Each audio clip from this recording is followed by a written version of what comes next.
आओ हम देखते हैं राष्ट्रपति और उपराष्ट्रपति में कुछ समानताओं के बारे में और कुछ अंतर के बारे में। समानताएं और जो अंतर हमारा होगा वो चुनाव और 25 से रिलेटेड होगा। चुनाव में दोनों की जो चुनाव की पद्धति है लगभग समान है। क्या है? आनुपातिक प्रतिनिधित्व है, एकल संक्रमणीय मत पद्धति, और क्या है?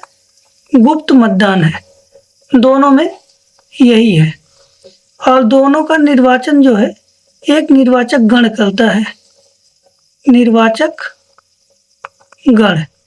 लेकिन निर्वाचक गण में शामिल कौन होता है इस पर अंतर है दोनों में।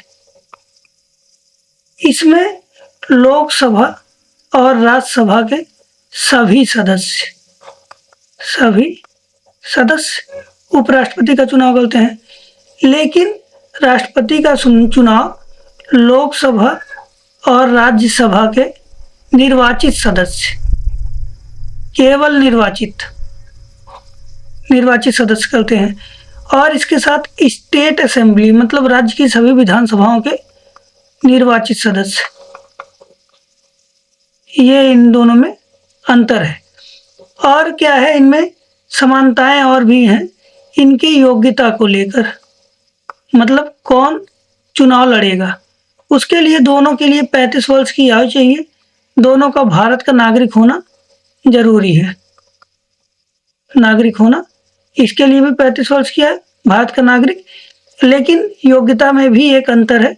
इसके लिए लोकसभा का सदस्य निर्वाचित होने के लिए अहरित होना चाहिए और इसको राज्यसभा का सदस्य निर्वाचित होने के लिए अरहित होना चाहिए। यह अंतर है। अब हम 25 से रिलेटेड कुछ देख लेते हैं समानताएं, कुछ असमानताएं। समानताएं क्या है? इन्हें हटाने से पहले 14 दिन की पूर्व सूचना देना पड़ेगा दोनों को, 14 दिन की पूर्व सूचना। ये 61 के तहत इन पर महाभियोग लगता है, राष्ट्रपति पर महाभियोग लगता है। इसको आर्टिकल 67 के तहत मात्र एक संकल्प द्वारा हटाया जा सकता है। अब महाभियोग में कौन कौन शामिल होता है? लोकसभा शामिल होता है और राज्यसभा। इसमें भी संकल्प में कौन कौन शामिल होता है? राज्यसभा और लोकसभा। अंतर क्या है? इसमें ये भी प्रस्तावित कर सकता है, ये भी प्रस्तावित कर सकता है। इसमें प्रस्तावित राज्यसभा करता है, लोकसभा क्या करता है? समर्थन करता है। और इनका पास होने में भी अंतर है।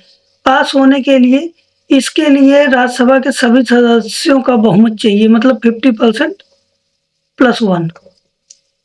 इसमें राज्यसभा के सभी सदस्य शामिल हैं, जितनी उनकी सदस्य संख्या है उसके।